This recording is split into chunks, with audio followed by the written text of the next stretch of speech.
Nous sommes partis à la recherche de ces enfants d'hier, et même d'avant-hier. Quelques-uns de ces 600 000 spectateurs qui fréquentèrent de 1938 à 1966 le théâtre Guignol du Cours Saint-Pierre, construit par Louis Blénaud.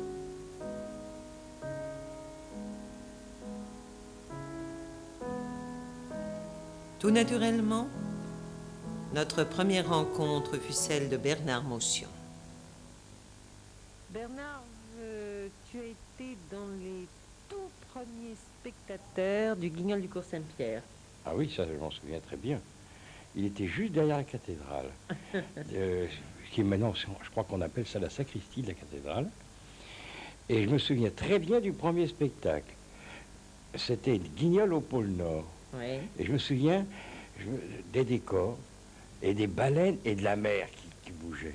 Oui. Et ce qui m'intéressait, c'était bien sûr le Guignol, parce que j'avais quoi, 7-8 ans. Mais... En 38. Alors, t'avais quel âge en 38? Allez, dis-moi. Ah ben, 38, eh bien, j'avais 10 ans. Voilà. Juste 10 ans. Et ce qui m'intéressait, c'était la machinerie derrière. Déjà. Et ton père était très gentil parce qu'il me laissait rentrer.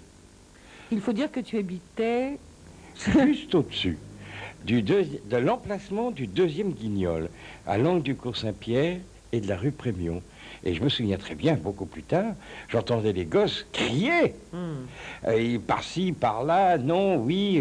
Enfin, ils répondaient aux questions que tes parents leur posaient à travers les marionnettes. Bien. Mais moi, je me souviens que quand j'allais, à l'époque, j'allais à Saint-Stanislas en classe, je passais automatiquement devant son Guignol, et soit en allant, soit en revenant, je m'arrêtais si je voyais la porte ouverte de la scène, enfin à l'arrière du théâtre, et je rentrais, et quand puis on bavardait, je le regardais construire, inventer des systèmes pour articuler des chevaux, un carrosse, une citrouille. Je me souviens d'une citrouille. Ah, de la citrouille de Cendrillon. De Cendrillon, oui. Des choses comme ça. Ils ont tenu à Nantes combien d'années? 27 ans. 27 ans sur le Cours Saint-Pierre à faire amuser les gosses. Tu parles d'une carrière.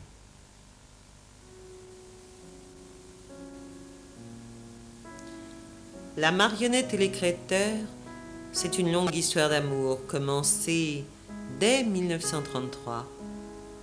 Bernard, faisais-tu partie de ces enfants qui ont bien ri en janvier 40, lorsqu'on programma Guignol chez les nazis? Edgar, fils du Nord, avait déjà connu les horreurs d'une guerre.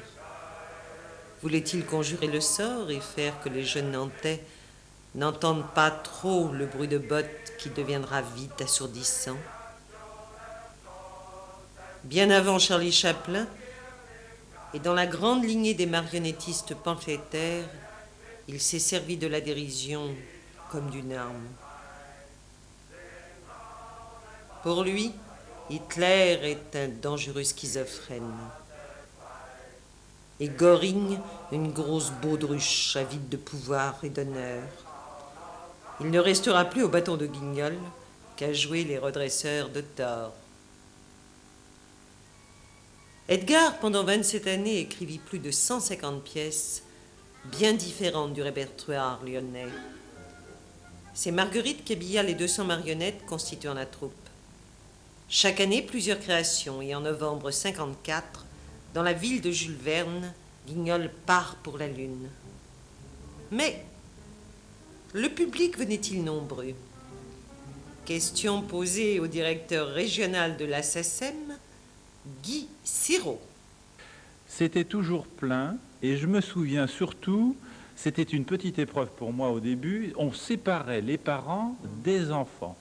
Et je me souviens quand j'étais souvent devant, un petit peu à droite, et les parents étaient dans le fond et récupéraient, au fur et à mesure que les enfants sortaient, récupéraient leur petite progéniture, puisque c'était les grands-parents qui venaient nous récupérer. Ou sur le côté, non, ils n'arrivaient pas à s'asseoir sur le côté. Et je sais qu'on était séparés. Ah. Et c'était un déchirement un petit peu. En plus, il y avait beaucoup de monde, il y avait beaucoup de bruit, notamment au début, parce que tout le monde criait en chœur Guignol, et on était un peu effrayés. Puis après, on était pris par le jeu. Vous vous souvenez pas de la petite chanson, par hasard?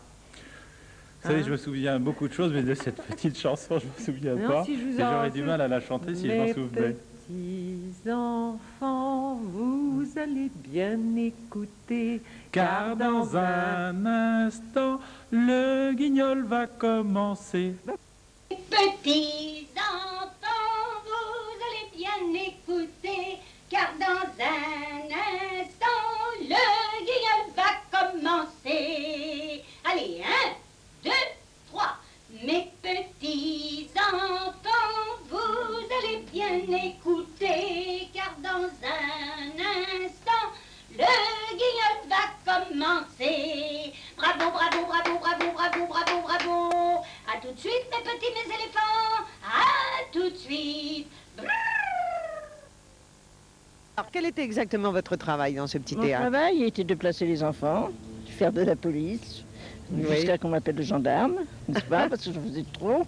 Oui. Mais enfin, il fallait quand même s'en occuper. Mm. Oui, puis alors, on surveillait la salle, oui. On vendait Oui, des bonbons, bien des sûr. sucettes.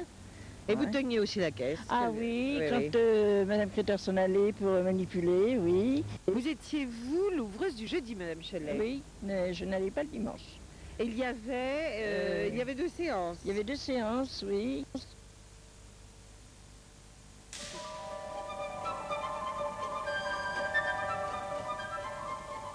Madame Chelet, vous étiez là le 27 février 1966, jour de la toute dernière représentation. Au programme, Guignol au pôle Nord. La boucle était bouclée.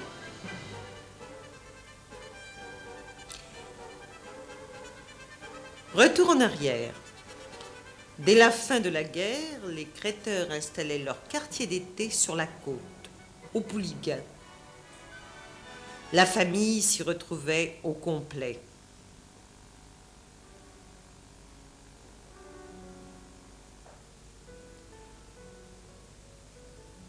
Pendant 2 mois, à raison de 3 représentations par semaine, ils amusèrent des générations de vacanciers venus de toute la France. Et cela jusqu'en 1965. Mais retrouvons Henri Bouillet, qu'on ne présente pas aux Dantais, compagnon de la première heure et qui lui aussi se souvient. Je me reconnais. Je me reconnais. C'est maître, je ne sais plus son nom. Moi non plus, à vrai dire, mais c'était un C'était notaire. un notaire. Oui. Et c'est un notaire qui jouait dans une pièce intitulée Blanche de la Tourtellée. Voilà. Et si je me souviens bien, une parodie du maître de forge. Ce pastiche du maître de forge était destiné aux adultes. Dès 1945, Edgar avait voulu élargir son public en présentant une parodie de Werther. Le maître de forge était inscrit au répertoire du théâtre Chabot, théâtre ambulant que dirigeaient, avant l'aventure des marionnettes, Edgar Créter et Georgina Chabot, sa belle-mère. Henri Bouillet, jeune journaliste, avait fait une visite au directeur, et c'est tout naturellement qu'il avait accepté de faire partie de la distribution.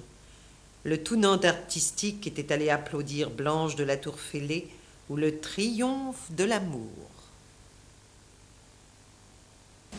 Mais ça a dû être une déchirure là, quand ils ont quitté Nantes et qu'ils ont fermé le théâtre. Oui, c'est sûr, parce que, bon, il n'y a pas de secret, hein, ils étaient souffrants tous les deux. Papa avait fait une attaque cardiaque l'année précédente, et puis alors maman venait de subir une très très grave opération. Oui, ça a été très très dur, et puis ils ne savaient pas encore, puisque moi je n'avais pas pris la décision, je me suis donné 2 ans de réflexion, vous savez qu'à l'époque j'étais comédienne, ils ne savaient pas encore que j'allais reprendre le flambeau. Et quand je l'ai repris, je sais que ça leur a fait très très plaisir.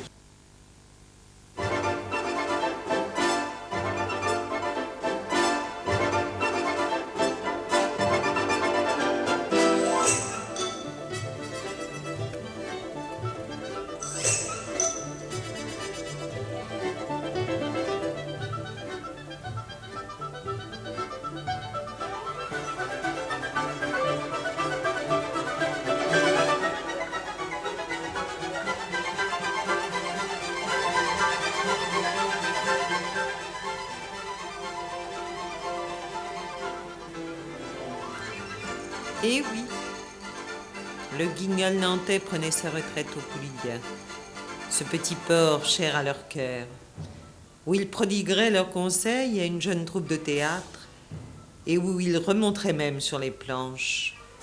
Bien sûr, Edgar ne dessinerait plus un peu naïvement ses maquettes.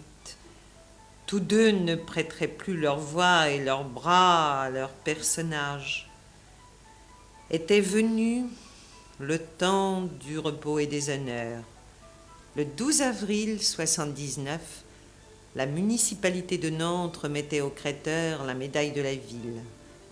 Consécration pour Edgar, cet enfant de la balle, parfait autodidacte, qui avait débuté à 12 ans dans les Cafrons du Nord. Plus tard, il deviendra chevalier des arts et des lettres. Mais la plus belle reconnaissance n'était-elle pas de figurer dans le très beau livre de Gervais, Marionnettes et marionnettistes de France? Un tout dernier témoignage, celui de Jacques Couturier. Cours Saint-Pierre, pour vous, le Guignol des Cours Saint-Pierre, qu'est-ce que ça évoque? Beaucoup de choses. Je crois bien d'abord que ça évoque une période. J'ai dû fréquenter le Cours Saint-Pierre pendant l'occupation, la première fois, je pense. Peut-être dans ses tout premiers spectateurs. Les tout premiers... Pas en 38. Non, je ne le pense pas. Oui. Moi, je situe mes premières visites, je ne sais pas, autour de 40-41, non? C'est inexact? Non, c'est je pense parce que j'étais déjà un grand. Oui, oui. J'étais un grand, mais il se trouvait que j'avais des petits frères. Voilà, alors vous emmeniez vos petits frères. Voilà, alors c'est à l'occasion, enfin c'est pour les petits frères qu'on allait à Guignol, comme vous dites. Oui. Et j'étais très content de les accompagner parce que j'avais depuis longtemps une passion pour les marionnettes, puisque mon jeu principal pendant toute mon enfance, ça a été d'avoir un théâtre de marionnettes et de monter des spectacles avec des marionnettes, des spectacles d'ailleurs qui, paraît-il, n'aboutissaient pas souvent, m'ont rapporté mes frères, parce que je passais tellement de temps à les préparer que le jeudi, parce qu'à l'époque c'était le jeudi, c'était pas le mercredi, l'après-midi du jeudi se terminait avant que le spectacle ne soit terminé, et puis notre mère disait « Ramassez tout, votre père arrive ». Ah voilà. Alors mes frères m'ont souvent dit, le spectacle, on ne l'a pas vu souvent, on n'assistait qu'aux préparatifs. Et alors ils étaient très sages. Alors donc, comme j'aimais les marionnettes, j'étais ravi de les accompagner. Et mes premiers souvenirs du Cours Saint-Pierre sont liés à cette époque-là. Alors naturellement, comment ne pas songer à ce qu'on y voyait? Alors je crois que c'est l'occasion d'avoir un peu la nostalgie du répertoire de l'époque.